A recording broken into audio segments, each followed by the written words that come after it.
Welcome guys to my YouTube channel, and it's another video concerning Africa. And as you have seen, according to the title, we'll be talking about crazy myths from Africa you have never heard of. And when I tell you crazy, I mean they are totally crazy, okay? And some of us still believe in them, because one thing, Africa has a rich tradition of myths and folk tales passed from generation to generation. Are you a new viewer? Are you a new subscriber? Are you a returning viewer? Are you a returning subscriber? I want to welcome you back, and also to welcome you officially to my YouTube channel. If you don't know me, my name is Pureville. So don't forget to click that notification bell so that anytime I upload any video, you will get notified, okay? And don't forget, click that subscription button if you haven't.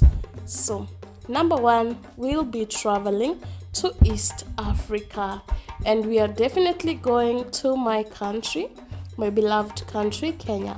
And the first myth that we're going to be talking about, myth differ from communities to communities.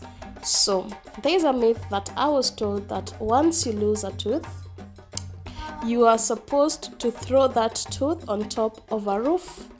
So this happens among some Kenyan communities. So when you throw it on top of a roof, you are going to get a new tooth once you wake up, which it doesn't happen. It takes some time before you see the next tooth growing, okay? So I don't know if there's a tooth myth in your community. Kindly feel free to share down in the comment section. Some are told, like here in Europe, children are told that there's a tooth fairy. So once you lose a tooth, you keep it under your pillow, and then you're going to find a coin. Okay, a tooth fairy will visit you, and then you're going to get a silver coin. So yeah, what do you think about it? I feel it's a bit, it encourages children, especially those who have fear of losing teeth, but they look forward to losing them and getting new teeth, but also to the fact that they're going to get some coins from the tooth fairy. Some even wish they could see this tooth fairy. Some even I've noticed with one of my friend's child, she lost a tooth and she was wishing that she could stay up and see the tooth fairy coming for her tooth. So what normally happens, it's the mother who usually changes the tooth to a coin. So sorry to burst your bubbles, but no, this actually doesn't happen, okay? We only see them in movies. Now as we go to number two, as I am still in my homeland, I'm going to be talking about the fact that when you see a bee or a wasp in your house, there's most likely a chance that you are going to receive a visitor in your house. How true this is, I don't know, but people say some of the myths are truly, they usually happen and it's true, but I don't know, I leave them to some doubts. But you tell me, is there a myth like that one from your community or whichever country that you'll be listening this from? So guys, it's getting scarier and scarier. Should I pronounce it that way? I don't know. Each and every time, okay, when I mention something, are you the kind who will be scared of being told some tales, some folk tales? Are you the kind of people who dream maybe at night? Okay guys, let us continue. So now we are going to travel right away from Kenya. We are going to be traveling to Tanzania, our neighboring country, not so far from us, okay? So have you heard anything or any folk tales regarding Mount Kilimanjaro? There are so many folk tales from the Chaga people and also from the people of Tanzania regarding Mount Kilimanjaro. But I'll be talking about just one famous one today. The rest, you can check them out on your own. So there is an awesome feature of the mountain with its snow on the peak. It is believed to connect the mountain with the heavens, believing that it was a seat of God glorified by the whitish color of the snow. This is not scary. This is a bit nice, but I don't know. Definitely, I don't think that's true. The seat of God, okay, that's different. That's quite unique, but they have their own myths. I don't know what brought about that. Okay, so now let's travel all the way to South Africa. So come with me as we take a look at another myth from South Africa. And now we'll be talking about this bird. How does it look to you? Does it look scary? I really don't think so. Okay, apart from the eyes, no, it looks a bit cute. Not so cute, but a bit cute. But at some point, if you look closer, it can look a bit scary. Okay, I don't know what I'm saying. So this is an Impondo. Okay, so Impondo creates lightning and rain. It is believed to be a bird that creates rain.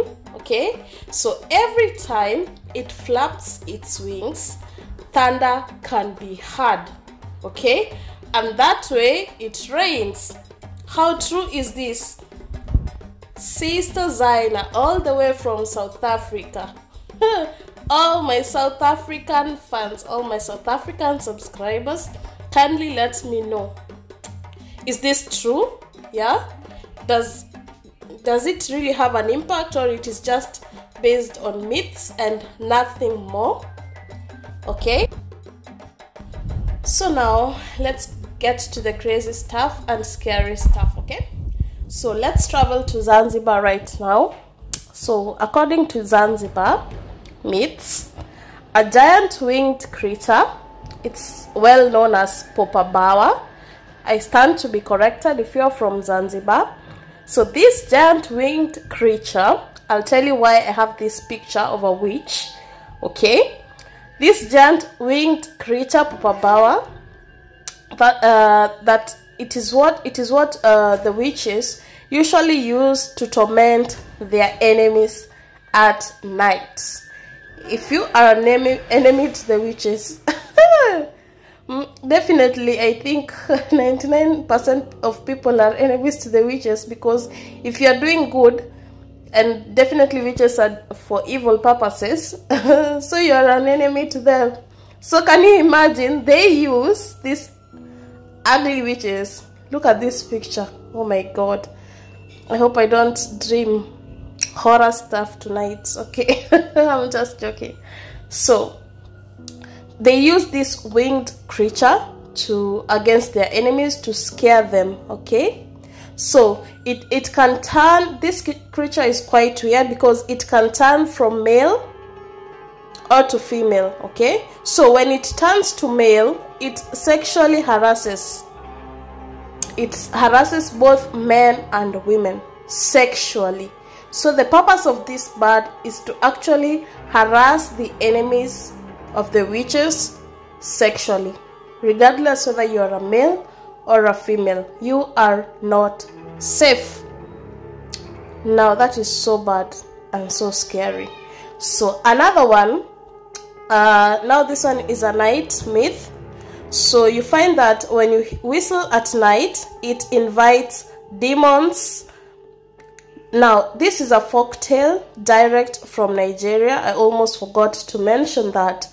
I know I have a big supportive Nigerian family, so let me know, is this myth, do you still hear of it? Because it was there. I'm talking facts. So they say that whistling at night, or it is believed that whistling at night, it invites demons. So it could actually lead to very bad consequences once you whistle at night. This was a folktale. I don't know if it's still there or not, or you guys have heard of it.